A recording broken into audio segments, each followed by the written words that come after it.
অজু হচ্ছে নামাজের দরজা, তাই সহিহ হাদিস অনুযায়ী সঠিকভাবে অজু করা অত্যন্ত গুরুত্বপূর্ণ। চলুন শিখে নিই সঠিকভাবে অজু করার পদ্ধতি। প্রথমে বিসমিল্লাহ বলে শুরু করুন।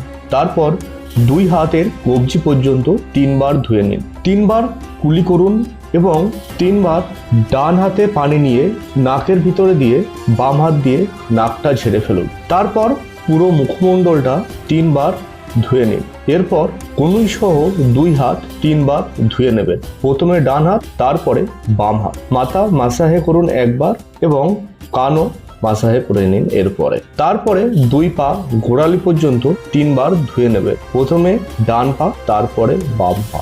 আপনি যত সময় নিয়েই যত পানি অপচয় করে উজু করুন না কেন, আপনি যদি এই ধাপগুলো সঠিক ক্রমানুসারে অনুসরণ না করেন তাহলে আপনার অজু সহি হবে না। তাই সঠিকভাবে অজু করুন এবং নামাজকে করুন কবুলের যোগ্য।